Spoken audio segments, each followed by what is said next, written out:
카메라 스쿨 중급반 강의 이번 시간에는 조금 야경 촬영을 할 때 조금 더 디테일하게 신경 써야 할 부분들에 대해서 말씀드리도록 하겠습니다. 자, 여기 밤에 찍힌 사진이 한 장 있습니다. 굉장히 흔들리고 그리고 사진이 선명하지 않고 노이즈가 많이 낀 걸 보실 수 있습니다. 야경 촬영을 할 때는 지금 빛이 적은 상황이구나 라는 것에 대한 대비책들이 굉장히 필요합니다. 오늘은 그 대비책들에 대해서 중심적으로 이야기를 하겠습니다. 빛이 적은 상황, 우리가 삼각대나 어떤 이거를 고정할 수 있는 도구가 없을 때, 혹은 약간 실내, 어두운 실내에서 촬영을 할 때 보통 가장 제일 쉽게 할 수 있는 부분이 바로 넓은 조리개 값을 선택해서 더 많은 빛을 받아들이는 그런 선택을 하실 수도 있고요. 두 번째, ISO 수치를 높여서 더 빠른 셔터 속도를 얻어낼 수 있기 때문에 어느 정도는 보완이 가능합니다. 하지만 이 두 가지에는 문제점들이 있죠. 넓은 조리개. 조리개 수치가 넓으면 넓을수록 일단 렌즈가 비쌉니다. 줌렌즈에는 단렌즈보다 훨씬 더 작은 최대 개방 조리개 수치를 가지고 있죠. 그리고 조리개가 넓은 것도 어느 정도 한계점이 있죠. 무한정 이걸 계속 넓혀갈 수는 없습니다. 빛이 아주 적은 상황에서 조리개를 최대한 열어도 셔터 속도는 흔들릴 수 있습니다. 두 번째, ISO를 높인다. 굉장히 효율적인 방법이긴 하나 ISO가 높아지면 높아질수록 사진에는 지글지글한 노이즈가 표현이 됩니다. 같은 장소에서 촬영된 사진입니다. 지금 한번 잠깐 비교를 해볼까요? 앞 사진과 뒷 사진. 이 굉장히 어두운 블랙 부분이나 내가 초점을 맞추고 있는 부분들의 노이즈가 감소한 것을 볼 수가 있고요. 그리고 사진이 굉장히 선명하고 흔들리지 않음을 느끼실 수 있습니다. 자, 사진이 빛이 없는 상황에서 흔들리지 않아야 된다가 야경의 기본입니다. 그랬을 때 우리가 선택할 수 있는 몇 가지의 보조 도구들이 있습니다. 가장 중요한 삼각대입니다. 삼각대 없이 야경을 촬영한다는 거의 상상할 수 없는 일입니다. 야경 촬영엔, 장노출 촬영엔 특히나 필수적인 요소죠. 근데 만약에 삼각대가 없을 시에 우리는 어떻게 행동할 수 있을까요? 그때 삼각대 말고 추가적으로 사용할 수 있는 도구들은 이제 저는 빈백을 추천을 합니다. 빈백에 대해서 이따가 조금 더 설명을 하겠는데요. 빈백은 말 그대로 콩주머니입니다. 세 번째는 주변 지형을 이용하는 방법이 있습니다. 주변에 고정할 수 있는 부분, 땅같이 움직이지 않는 부분에 고정을 한 후에 앵글을 올려야 된다, 낮춰야 된다 했을 때 주변에 핸드폰을 앞에다 끼워 넣는다거나 지갑을 앞에다 끼워 넣어서 앵글을 올린다든지 내린다든지 할 수 있겠죠. 절대 손으로 들고 찍으면 흔들립니다. 자, 그 중에서도 가장 많이 이용되는 삼각대에 대해서 알아보도록 하겠습니다. 삼각대를 선택하실 때 굉장히 많은 고민들을 하십니다. 저한테도 사진 전문가니까 나 삼각대를 사려고 하는데 추천을 좀 해달라 라고 굉장히 많은 문의가 들어오는데요. 사실 굉장히 애매합니다. 왜냐하면 삼각대의 종류가 너무너무 많기 때문이에요. 하지만 삼각대를 선택할 때 몇 가지 사항에서 유념하게 생각하시면 올바른 판단을 하실 수 있습니다. 가장 중요한 첫 번째는요, 용도입니다.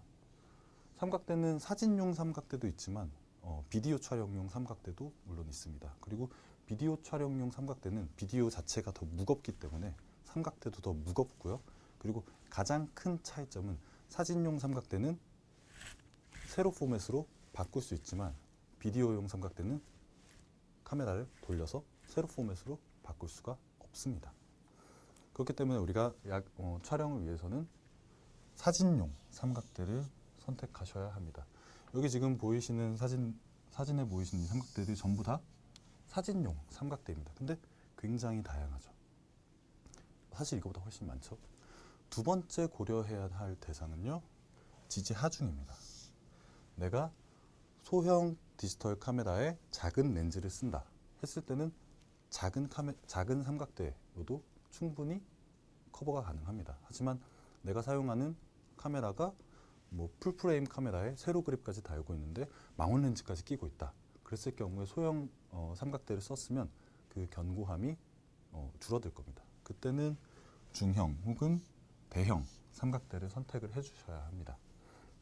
그때 한번 잘 따져보셔야 할 것이 지금 옆에 보시면 이제 삼각대 M사에서 나오는 삼각대를 그 사이트에 나와 있는 표인데요. 여기서 삼각대의 최대 적재 하중은 5kg입니다. 라고 써 있습니다. 5kg면 굉장히 무거울 거라고 생각하시는데 사실 조금 무거운 바디에 무거운 렌즈를 끼면 5kg가 됩니다. 이 항목들을 유념해서 구입하실 때 참고를 하시고요. 내가 가진 장비의 무게들 잘 따져보시길 바라고요. 그리고 높이가 굉장히 중요합니다. 높이는 뭐 내가 뭐 이 정도에서만 촬영을 하면은 뭐 크게 상관하시지 않으셔도 되는데요. 이 정도가 안 될 수도 있어요. 소형 삼각대일수록 더 낮게 세팅이 되어 있을 수도 있고요. 아니면은 내가 정말 높은 곳에서 촬영을 하길 원한다 라고 했을 때는 더 높은 곳에서까지 커버할 수 있는 긴 삼각대를 구입을 하셔야겠죠. 하지만 높이를 생각하실 때 많은 분들이 최대한 이게 어디까지 올라갈 수 있느냐 라고만 생각을 하시는데요. 한 가지 더 생각하셔야 될 점이 최저 높이를 생각을 하셔야 됩니다. 내가 만약에 땅에 거의 엎드려서 하는 촬영을 해야 합니다. 근데 내 삼각대가 최소한으로 접어도 이 정도 길이밖에 커버가 안 된다 라고 한다면 더 낮게 세팅할 수 있는 삼각대를 구입을 하셔야 됩니다. 여기도 보시면은 삼각대를 가장 낮게 펼칠 수 있는 높이는 39.7cm입니다 라고 되어 있습니다.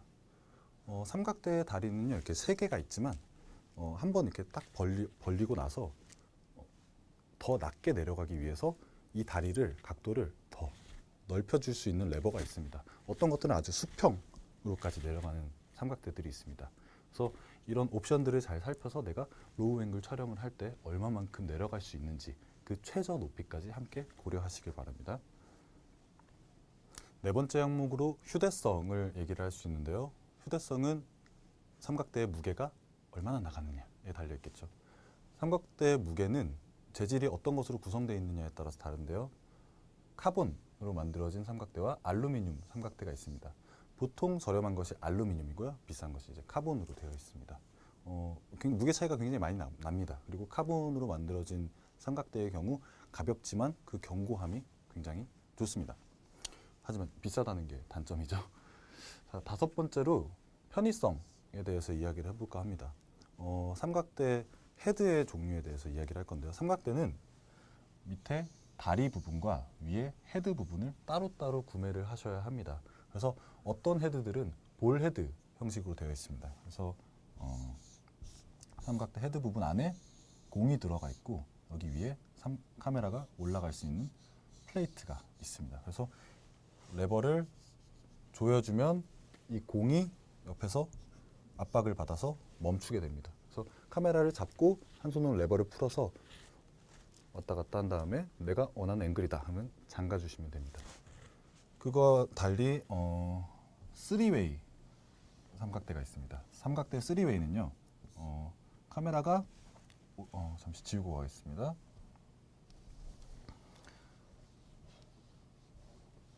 카메라가 삼각대 헤드 위에 올라가 있고요. 삼각대 헤드가 이렇게 있으면 세 개의 손잡이가 있습니다. 한 개의 손잡이는 카메라를 좌우로, 한 개의 손잡이는 위아래로, 한 개의 손잡이는 좌우로 각도를 틀 수 있는 세 가지의 레버가 있어서 3웨이라고 얘기를 하는데요. 어떤 것이 더 편할지는 이제 본인의 판단이시고요. 요즘에는 볼헤드를 많이 선호를 하십니다. 근데 저 같은 경우는 이제 예전부터 3웨이를 썼기 때문에 3웨이가 조금 더 편하고요. 볼헤드나 3웨이를 선택하실 때는 내 카메라의 하중이 무게가 어느 정도인지 그리고 이 헤드가 커버할 수 있는 하중이 얼마 정도인지를 잘 고려를 하셔야 합니다. 자, 그러면은 흔들림을 방지하기 위해서 삼각대를 이제 올바른 선택을 하셨다면 촬영할 때는 어떻게 하셔야 할지 한번 얘기를 해볼게요. 카메라는 다리와 함께 다리와 함께 센티컬럼이라고 있습니다. 이렇게 다리 위로도 이렇게 더 올라올 수 있는 이 목 부분이죠. 이거를 우리는 센티컬럼이라고 얘기를 하는데요. 센티컬럼을 높여준다면은 내가 지금 현재 이 정도의 높이에서 이 정도의 높이까지도 촬영이 가능하지만 센티컬럼이 올라가면 올라갈수록 흔들릴 수 있는 염려가 더 커집니다. 그렇기 때문에 가급적 웬만하면은 다리를 늘려주시고요. 센티컬럼은 접어주시길 바랍니다. 두 번째, 무게추를 이용한다. 무게추를 뭐 항상 들고 다닐 수는 없지만 우리가 가지고 다니는 카메라 가방 같은 거를 헤드의 아래 수직 방향으로 걸어주시면은 바람이 불 때나 흔들릴 염려가 있을 때 더 단단하게 삼각대를 고정시켜 줄 수 있습니다. 그리고 다리를 원래 이제 가장 첫 번째 단계인 각도로 이거를 벌려주셨다면은 더 큰 각도로 벌려주실 수도 있습니다. 근데 이 각도가 넓어지면 넓어질수록 카메라는 위아래로 휘청휘청거릴 가능성이 큽니다. 그래서 가장 안정적인 카메라의 각도는 펼쳤을 때 첫 번째 맥시멈 단계까지만 열어주시면 가장 안정적인 촬영을 하실 수 있습니다. 두 번째, 삼각대를 미처 가지고 나가지 못했을 경우에 대처할 수 있는 방법으로는 저는 빈백을 추천드린다고 아까 말씀드렸습니다. 빈백은 말 그대로 이렇게 주머니 안에 이렇게 콩처럼 가벼운 물품들을 넣어 놓는 것입니다. 왜 베개 중에 그냥 일반 솜 베개는 이렇게 고개가 이렇게 잘 옆으로 돌아가지만 베개 안에 이제 뭐 작은 나무를 넣어 놓는다던가 콩 같은 걸 넣어 놓는다던가 뭐 이렇게 빨대 같은 걸 넣어 놓는 베개들은 한번 이렇게 누우면 고정이 잘 되죠. 그런 것처럼 이런 콩 주머니를 이용해서 내가 원하는 부분에 이렇게 놓고 카메라를 위에 얹어 놓은 다음에 움직여 주시면 안에 있는 콩들이 움직이면서 그 위치를 고정을 시켜주게 됩니다. 하지만 높이 올리기에는 조금 힘들 수 있겠죠. 콩주머니가 없으시다 하셨을 때 비닐봉지에다가 모래나 주변에서 얻을 수 있는 그런 고정될 만한 물건들을 넣으세요. 그 다음에 그 비닐봉지 닫으시고 비닐봉지 위에다 카메라를 얹어 놓으신 다음에 앵글을 잡으십시오. 그러면은 고정되는 효과를 보실 수 있습니다.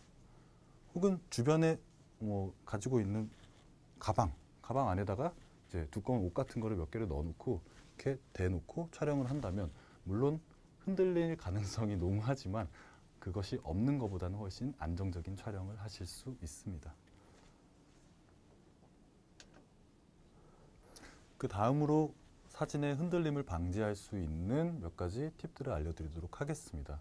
자, 우리가 사진을 찍을 때 셔터를 이렇게 누를 때 사실 카메라는 이렇게 살짝 움직이게 됩니다. 그게 삼각대에 고정을 시켜놓다 하더라도 손가락이 누르는 힘 때문에 사진이 흔들렸다가 다시 원상태로 돌아오는 경우들이 많이 있습니다. 그것을 방지해주기 위한 몇 가지 기능이 있는데요. 첫 번째가 가장 쉬운 것이 바로 타이머 기능입니다. 타이머 기능은 내가 눌러놓고 2초, 4초 혹은 10초 후에 찰칵 하는 거기 때문에 누를 때의 진동을 미연에 방지를 할 수 있습니다. 두 번째는 미러업 기능입니다. 미러업 기능 이렇게 M업 혹은 미러업 기능이라고 이렇게 설정 값에서 변경을 해주실 수 있는데 이거는 미러가 촬영을 할 때 찰칵 움직이면서 미러가 움직이면서 사진기를 흔들어 줄 때를 방지하기 위해서 사진을 촬영하기 전에 이렇게 미러가 먼저 올라간 후에 셔터가 열렸다 닫히는 설정을 해주는 것이죠. 그래서 미러가 움직일 때 나는 쇼크를 우리는 미러 쇼크라고 하고요. 이것을 방지해주기 위한 기능이 바로 미러업 기능입니다.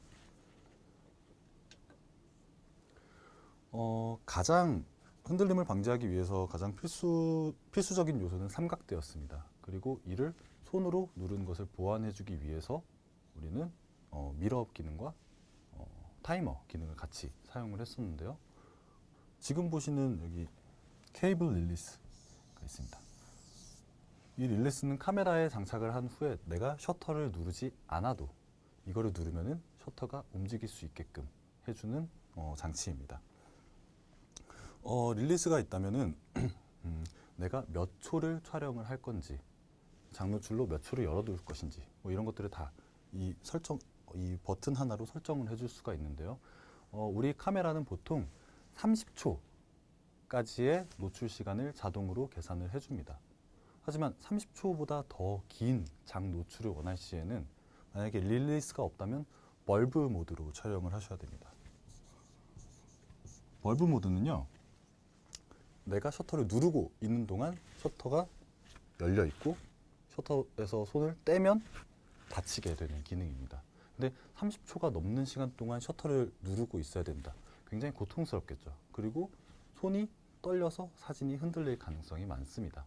이럴 때를 대비해서 릴리즈가 있는데요.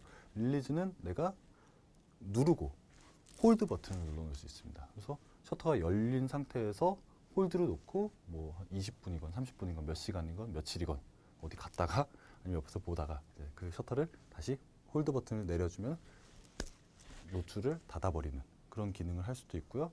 그리고 면밀하게 세세하게 내가 몇 초 혹은 몇 분을 할 것이다를 미리 설정까지 해놓을 수 있습니다.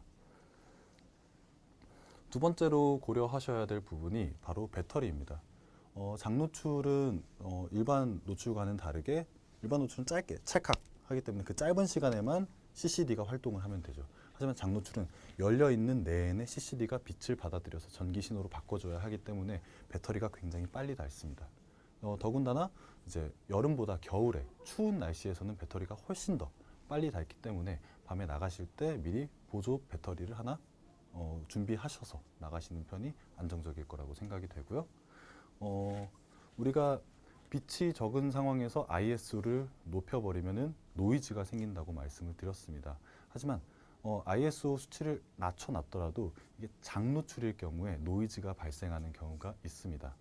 그럴 경우를 대비해서 우리 카메라에는 장기 노출 시 노이즈 감소 기능이란 것이 있습니다. 그래서 내가 오늘 야간에 장노출을 이용해서 촬영을 할 거다라고 한다면 미리 세팅 값을 장기 노출 노이즈 감소 기능을 설정을 해두시면은 결과물의 노이즈가 적게 들어올 것입니다. 그리고 만약에 내가 가지고 있는 렌즈가 스테빌라이저, 손 떨림 방지 기능이 있는 렌즈다라고 했을 경우에 장노출로 열어놨을 경우에 그 손 떨림 방지 기술 때문에 화면이 움직일 수도 있습니다. 그렇기 때문에 장노출 이용 시 손 떨림 방지 기능을 항상 오프로 놓으시고 촬영을 하시면 더 선명한 화질을 얻으실 수 있습니다. 자, 보통 야경은 뭐 짧게는 뭐 1, 2초, 길게는 수십 분, 몇 시간 동안 이렇게 노출이 되는데요. 장노출의 특징 중에 하나인 가장 큰 특징은 빛의 흘러감, 시간의 흘러감, 시간의 경과를 시각적으로 볼 수 있다는 거죠. 여기 보이시는 사진처럼 수많은 자동차들이 지나간 흔적들, 이 흘러간 흔적들이 보이고요. 이 사진처럼 굉장히 여긴 파도가 많이 쳤을 거예요. 계속해서 파도가 쳤겠지만 오랜 시간 동안 노출을 줬기 때문에 이 파도들이 보이는 게 아니라 비단결처럼 고운 바다의 표면이 질감이 만들어지고요. 하늘의 구름들도 굉장히 부드럽게 만들어집니다. 사실 구름들이 여기서 이만큼 움직인 거겠죠.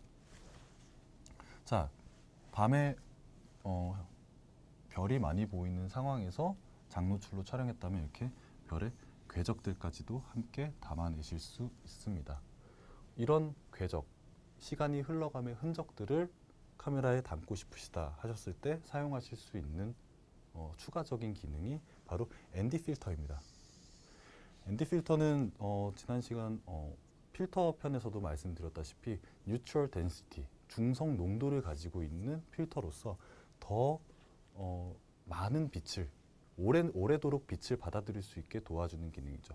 쉽게 생각하시면 선글라스라고 생각하시면 됩니다. ND 필터는 ND 개수가 있습니다. 그래서 짧게는 0.